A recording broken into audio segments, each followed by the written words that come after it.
एक लड़का जैसे ही बस में एक सीट हासिल करता है, तभी सामने से एक ऐसा आदमी आ जाता है जिसके शरीर पर दो कमी के निशान होते हैं।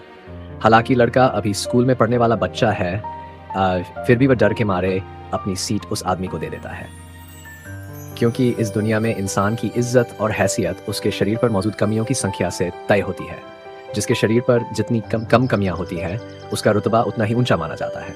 इसी समाज में एक नई नई शादीशुदा जोड़ी रहती है। पत्नी के शरीर पर सिर्फ 2 कमियां हैं, जबकि पति के शरीर पर 3। इसलिए पति को अपनी ही पत्नी के पीछे पीछे नौकर की तरह बैग उठाकर चलना पड़ता है। चाहे वह पसीने से तर क्यों न हो जाए, पत्नी को उस पर जरा भी तरस नहीं आता। अगली सुबह वह आदमी सुपरमार्केट में सामान खरीदने जाता है, लेकिन जैसे ही गार्ड देखता है कि उसके शरीर पर 3 कमियां हैं, वह तुरंत दरवाजा बंद कर उसे बाहर निकाल देता है।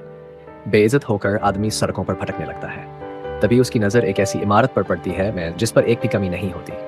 यहाँ तक कि दरवाजे पर खड़े पहरेदारों की आंखों में भी घमंड साफ झलकता है। आदमी सोचता है कि इस इमारत में जरूर कोई बहुत ताकतवर इंसान रहता होगा।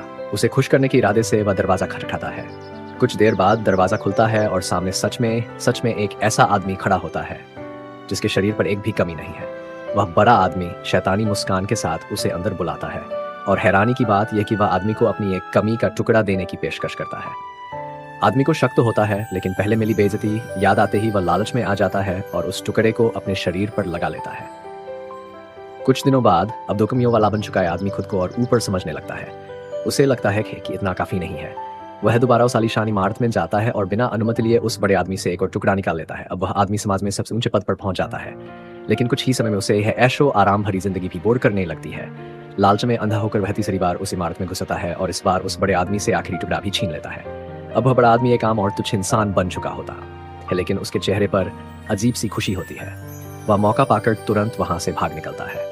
कुछ देर बाद जब यह आदमी होश में आता है तो देखता है कि वह उसी आलीशान इमारत में कैद हो चुका है। वह जितना भी दरवाजा पीटता है, दरवाजा नहीं खुलता। वह घबराकर अपने शरीर से टुकड़े निकालने की कोशिश करता है, लेकिन अब वे निकलते ही नहीं। तभी उसे समझ आता है कि वह एक बड़े जाल में फंस चुका है। मजबूर होकर वह उसी ऊंचे सिंहासन पर बैठ जाता है।